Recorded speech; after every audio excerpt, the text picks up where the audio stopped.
welcome to another garden vlog. And check this out.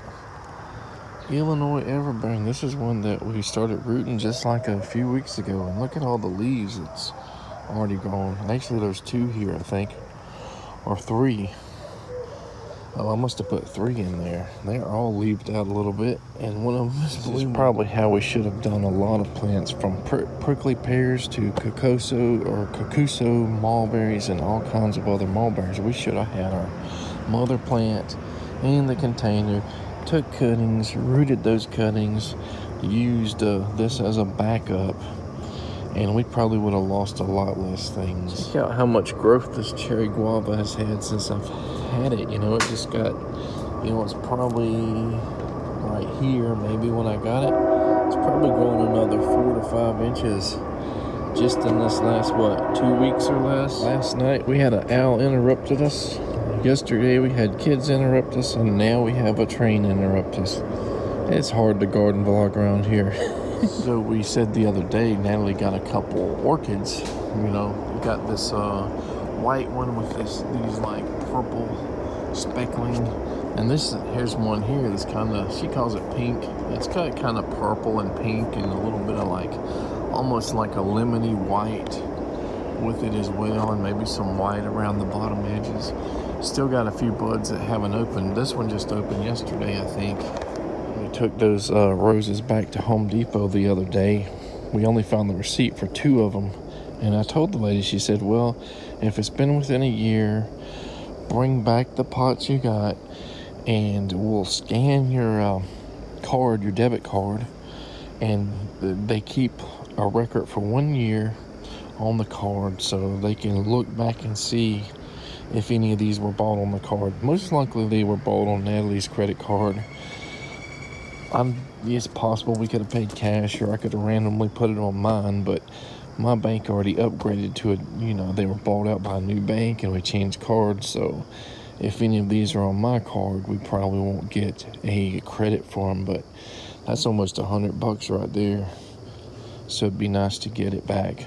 These are the roses that died in that drought we had this summer. So yeah, we lost at least 12 roses during that drought. So it'd be nice if we can get a credit for at least 6 of them back. This out. Probably hard to make out without being on a ladder. But see that yellow? That is that female flower on that squash that we've been watching for day 4 now. See that bulbous bottom there? That means it's a female, and it's fully open. That's our first female that has opened up and not aborted this season. Check this out. This little one, which is smaller than the other one, I think, has started to open up as well. That's another female flower. In my mind, I didn't want to close out season 2 of this garden vlog until we've seen if those aborted or opened up, and that's great, because, you know, Natalie kind of wants me to wrap it up today. Whether or not that happens, we'll see. So this is genetically the same plant, you know, but it got cut off through those freezes and rerooted in different areas. So there's probably at least 3 in ground that just rerooted, and this is all males so far. And this one may be a different genetic here, because I put some over there last season. So just now getting a flower male. There's a bunch of male buds I see, like those guys there. It might be a while before that one gets any female flowers. I was also wanting this Deanna fig to be ripe before the end of the season. It's, you know, I don't know how soft it's supposed to be before you eat it, but it's not as soft as like the Celestes. We're just trying to pull one of these yellow leaves out, you know, try to break it off of one of these turmerics. And check that out. The whole plant came up. And I just planted it, you know, back into the soil here, just maybe about 14 inches away from all the other plants. Maybe that'll help fill in this bed eventually. So this can be basically our mother bed for the culinary ginger and the turmeric. It grows slow, it spreads slow, but it does spread. You know, maybe in another 5 or 10 years, this thing will be like dense, and we can maybe just expanded all the way down there. And I don't know what we would do with the turmeric, but I do love ginger. We probably do need to take some time over the next few seasons to fill these beds up with leaves, sticks, maybe a little bit of compost or potting soil or something. That is not a big priority, but you know, it's going to just densify once all this is, you know, composted down almost to the ground there, you know. And we got to keep it up if we want to try to make this bed something workable and usable in the future. Even though we've kind of sort of abandoned it for the most part, we're also using it as well. You know, we just planted this other autumn olive in here. We got our dwarf everbearing black mulberry in here that we get mulberries on every year, make pies or whatever. I was just reading last night and this morning that you could actually graft loquats onto hawthorns. You know, maybe it'll dwarf them, but I guess the biggest reason is the soil. They'll allow like maybe more salinity, maybe a few other things that its own roots may not like. So I wonder, you know, these mayhaws grow basically on creek banks and everything. They can take a lot of water. When I've had loquats not even this far down into the swamp fail, you know, root rot or whatever, I wonder if putting them on hawthorn rootstock would actually let them thrive in the swamp. Of course, we have other methods we're experimenting right now with the mycorrhizal raised beds to prevent a lot of that root rot. We don't know how well it works on loquats long term, if it works on them at all. We just know that it works with avocados, and this is the best reason for us to experiment with different things. One of the things we're also looking into is air layering citrus.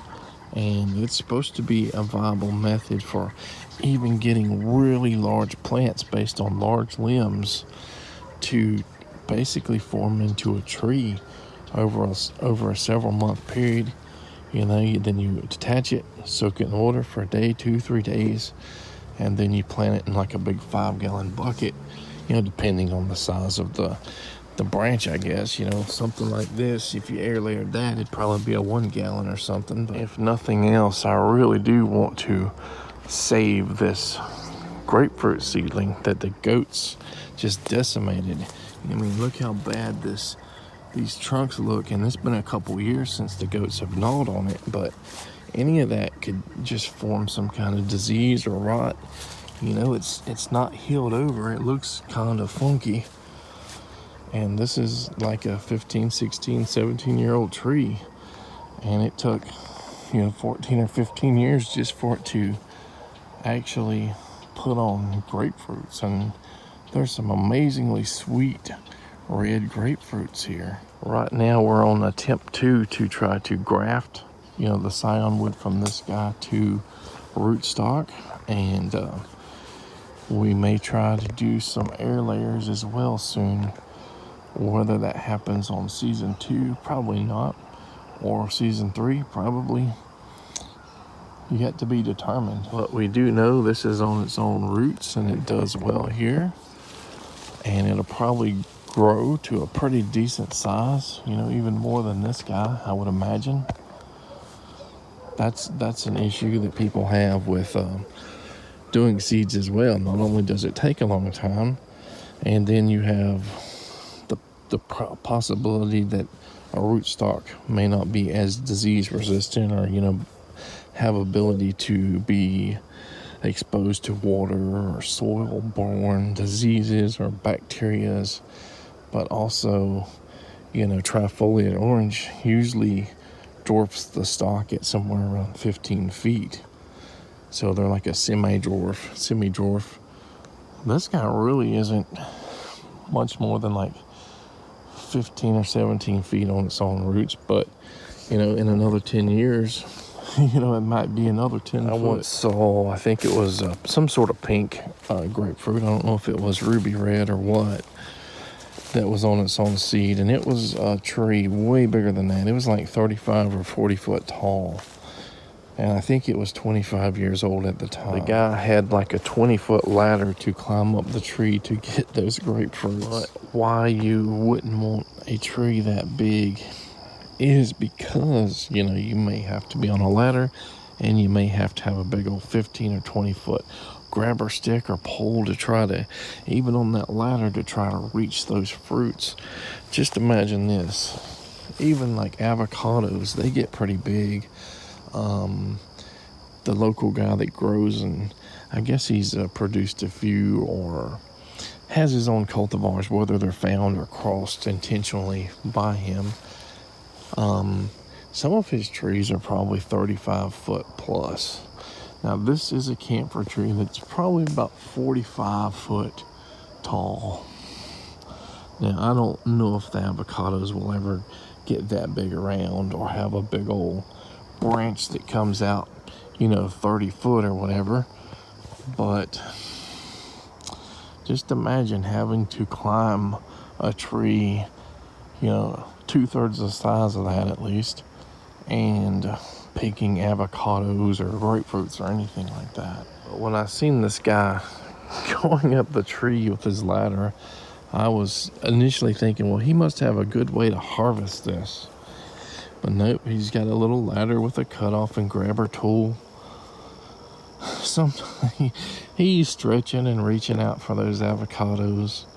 Sometimes when he cuts them, he damages the avocados. Sometimes when he cuts them, the avocados fall to the ground and they get too damaged to sell. So I don't know what percentage, you know, of good avocados he gets out of a 35 or 40 foot tree. But hey, he probably only needs to get enough just to sell, and everything else that falls to the ground he can just use for seeds, seedlings, rootstock for grafting to sell his grafted plants with. So if he didn't have that and he was just selling the fruits, then he probably would just prune, I'm assuming would just heavily prune the avocado trees down to like 12 foot or something. So during season 3 of our garden vlog, will it be the first time we get this genetically different large mayhaw to bloom and cross-pollinate with our other oldest one? I am so surprised it has not bloomed yet. Or will that other grafted mayhaw produce flowers, you know, that we just planted this season? And we still haven't planted the double G grafted one. We probably need to plant it soon. We definitely want to expand more on our cattley, lemon, strawberry, guavas. We just put the seeds and the fruit, you know, in the ground here and there and everywhere, but there's weeds there. Haven't seen any sign of them. Whether or not some of them sprout or survive the winter, I don't know. But I think next season we'll probably end up doing that boiling method. You know, you're supposed to clean the seeds, boil them for 5 minutes or so. That's supposed to scarify them, you know, like instantly. And then maybe put them in plant pots or something so that we can keep an eye on them, keep the weeds away from them, and maybe give them their best chance of coming out. Because we wouldn't mind having 30 or 50 of these guys, but I really don't want to go and buy 30 or 50 more when I have, you know, plants that produce the fruit, that produce the seeds. You know, got about an 8 or 9 foot mulberry here that I've been just watching, kind of debating whether I want to dig this guy up or just let it be right there. Maybe it'll be okay there. Maybe we just need to prune it up and see what happens. Well, I was going to say none of our ever-bearing number 1 elderberries are showing any signs of rooting or anything, but right there is a little bit of green bud coming out of one of them. I think there's some way down there. Look at there.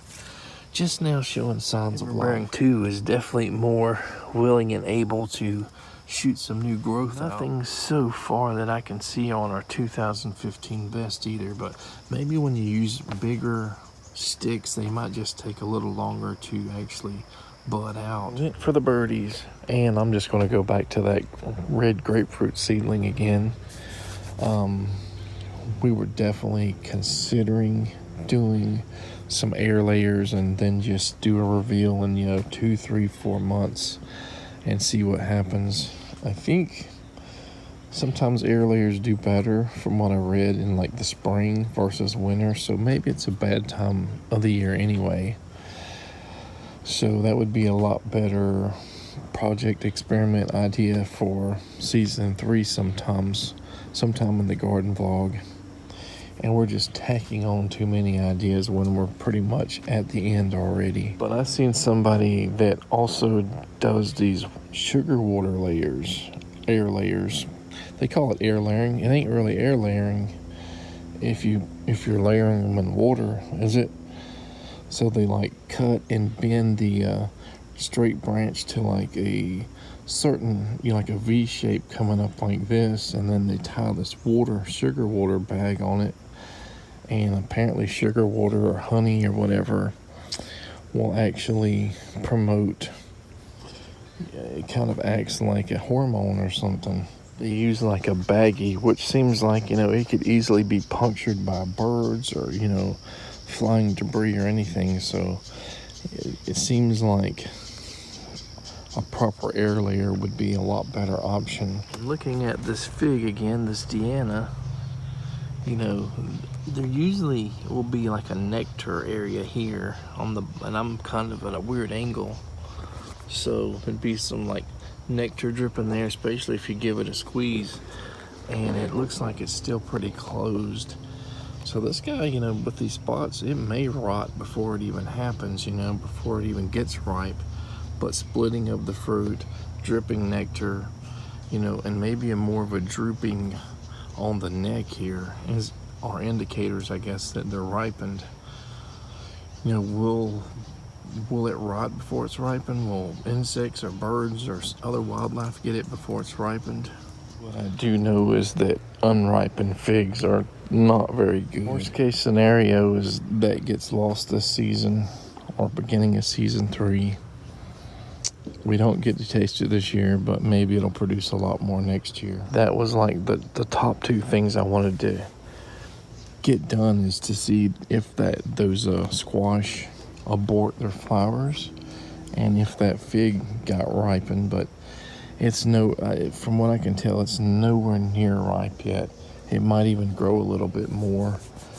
So I guess there's not really much else to do, if anything, for season 2. Except we got one thing. We did not christen that banana circle pit like we do with all of our raised beds with guinea pig bedding. Let's look at the Grande Bordeaux fig, and it's perking up a little bit more than it has, the last video we made. It was very slow. It was like droopy for so long, and now it's like 90% there. Our mini Latangelo still holding on, but there is like no yellowing here on these guys versus like the red navels, which are already starting to get yellow.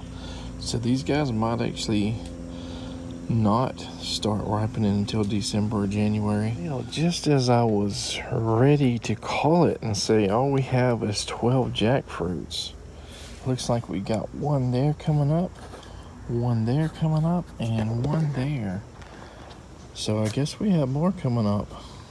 So we got at least 14 now, sprouted or sprouting. 5 GHB avocados sprouted or sprouting, with plenty more in the pots that are probably gonna, I expect a lot more to sprout. 6 white sapotes we just put in here a couple of days ago, so I expect it to be a while before these guys possibly sprout. I hope they sprout. A bunch of red Meridol papaya seeds we put in the pots yesterday, and we put several in ground and wetland zone 1 and raised bed number 2. That looks like we're at 15 star fruit, either sprouting like them 2 or already sprouting. The seeds, seedlings, cuttings, grafts, in a month or 2, I expect us to have possibly as much as like 200 extra plants, and many of them are going to be given away. It looks like we have another little GHB avocado popping up here. So what is that? 1, 2, 3, 4, 5, 6. Instead of 5, now we have 6 sprouting or sprouted. Yes, sir, it is another day, another morning here on this garden vlog. I didn't really plan to have a 2-day finale here, but I think this is probably going to be the finale.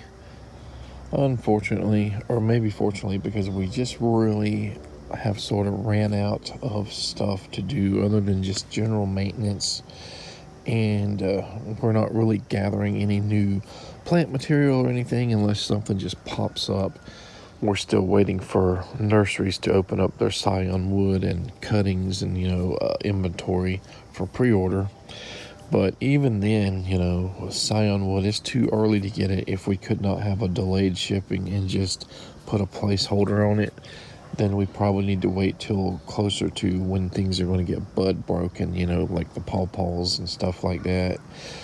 Obviously, you could probably root mulberries and figs and stuff now into probably spring and, probably all year long, really. And I'm assuming you could do grafting of loquats as well. Pretty much all year. You probably get better take in certain times of the years, but I think a lot of people have loquat grafts available year-round, and they do teaching classes of them and stuff. And maybe avocados and stuff aren't quite year-round. I think they prefer certain times of the year to be grafted, at least from what my local nursery people have been telling me. So they're not currently grafting the avocados yet. Earlier in the vlog, this is the bananas. I said earlier, maybe a month or 2 back, there's no way we're going to get a freeze or any kind of cold that's going to keep these bananas, these Orinoco's or whatever, from growing or ripening. But, I might end up eating my words. They're still hard as a rock. They're still green. I think when it hits 60 or below, it definitely stunts their growing. But I think they are slowly growing as we get warmer nights. So it's going to be very hard to tell whether or not these guys are going to get ripened before, a good, really cold weather, frost or something comes and, wipes them out. We just started pulling a lot of the Virginia creeper off of this plum cot that fell over during that hurricane. I have never seen it bloom so heavily, so densely as now, and there have been bees all over this guy.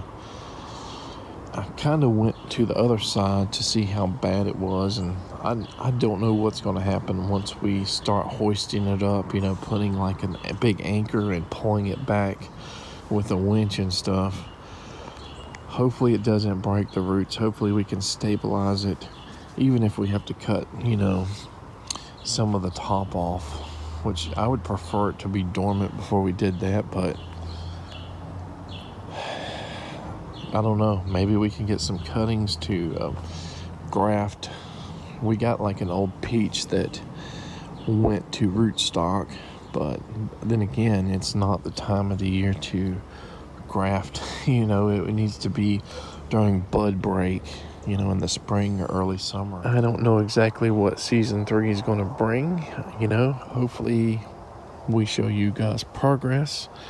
Promise. Hopefully you get some inspiration, and and hopefully we find more successes than failures. Obviously, when you experiment and do things that maybe people say haven't been done successfully, of course there are failures. You'll have a high failure rate usually, but hopefully you'll learn a little bit more as time goes, like I have, and hopefully that failure rate will drop and your success rate will, keep going. It's okay to take 3 steps backwards as long as you're taking 4 steps forward or 5 steps forward, and hopefully by the time I'm in the grave, I've taken 2 steps back and 5 steps forward, There's a little bit of a change of scenery with all these elephant ears here.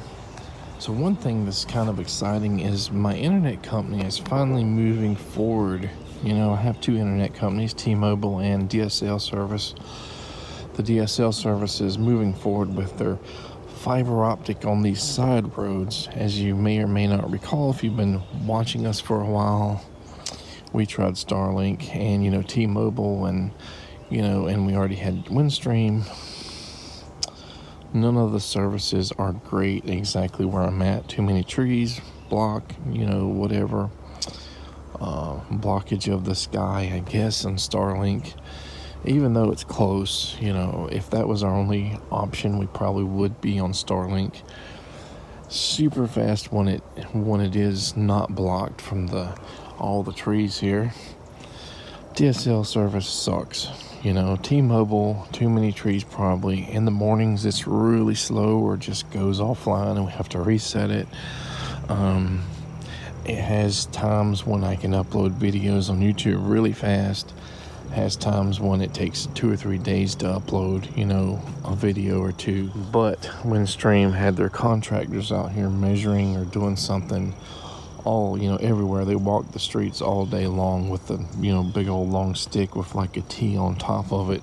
I don't know if they were seeing where they had to put the lines on the power poles, or if they were trying to measure how much fiber optic line they were going to need, or maybe a little combination of both. So it'll be exciting to at least give it a try once they have it, you know, installed and up and running. I don't know how many weeks or months it's going to be. You know, they're not running the lines yet, and I'm not sure if when they run the lines here, if it's just going to automatically be on, you know. But if it works well for us, we can go ahead and probably cancel T-Mobile and just have one internet instead of two. This is another day 3 on this garden vlog, and we're going to empty this guinea pig bedding in this banana mound here. Bananas have to christen our new beds, right? And I was even thinking about doing a fire ant bomb, but there's fire ants that already kind of made their way in here, so hopefully they'll help and not hinder this guy and make it start breaking down. Looks like we got 2 more GHP avocados sprouting, one right there and another one. Can barely see it, but see that little piece there? So what does that make? 7 GHB avocados, still at 15 on the jackfruit, and still at, what was it, 14 or 15 on the starfruit. We finally got to christen that bed, which is, I guess, exciting, but also sort of bittersweet at the same time. And, you know, as I said, we kind of originally planned this garden vlog for like 1 day, and now it's day 3. Right. This guy's a little bit more squishy. It's probably not fully ripe, but we're gonna try this Deanna fig. Maybe we should leave it, you know, half a day on the counter, see if it gets any softer. I can barely push it, and it has some give on it, so it has more give than like a ripe peach, but definitely probably not as much give as like most of the figs, like the Celeste figs that we harvest, you know, because the droopier and the more mushy, the better, the more sweet, until you get to the point where it starts to kind of rot. We finally got access to one of these Mexican Tithonias, the perennial or whatever version, this yellow, and the annual, I call the annual one, it's like an orange or red color, maybe a little bit smaller flowers. I think the one I have that's about 16 foot in the air, maybe even a little bit bigger than this, but this is the first time I got one that's low enough to the ground to, when I say pluck, they're super hard to pluck. See, I think they're so fibrous and hard. You're better off with a razor knife or pruning shears or something, and cutting it. But yeah, they're very pretty. Oh, they definitely have like almost a honey type smell to them. Very kind of sweet. Possibly like a honey vanilla smell. As we said before, I didn't really plan to go out with a big bang to end season 2 or anything like that. I had an idea last night, you know, that possibly I could go out this morning and do to like a fruit tasting event, and to buy some plants, possibly some guavas that I didn't have, tropical ones, possibly some more cattley guavas, you know, if we can't reproduce them fast enough, you know. And I haven't seen any of the seedlings pop up from all the fruits and seeds I just put in the ground, but I also didn't soak the seeds. I didn't do that 5-minute boiling method. But, you know, when you have a family, I've just found it better to not say anything when you have an idea to do something that isn't, you know, 100% set in stone. Because if I've learned over the years that if I say something, that either has to be taken, you know, 100%, even if it was just a passing idea, you know, an idea in passing. And on the other hand, you know, if somebody doesn't want to do that, it also gives them an opportunity to sabotage your plans, you know, if they don't like what you're wanting to do. So may not work with everybody's, you know, family and relationships, but if I have an idea, then I'm 40% there. It's taken, you know, it's set in stone if I just mention it. And I try to make it clear that, hey, I have this idea. I'm not saying I'm committing to it, but, you know, like I said, you're kind of sometimes forced to commit to that because you mention it. Or sometimes they may sabotage your idea and make sure that doesn't happen. So I just don't generally mention the ideas I have, and, you know, still the percentage of things, you know, that I sort of plan in my head still don't come to fruition, you know, because timing or something's off. Have an off day, off morning, and kids might be, you know, something might be chaotic.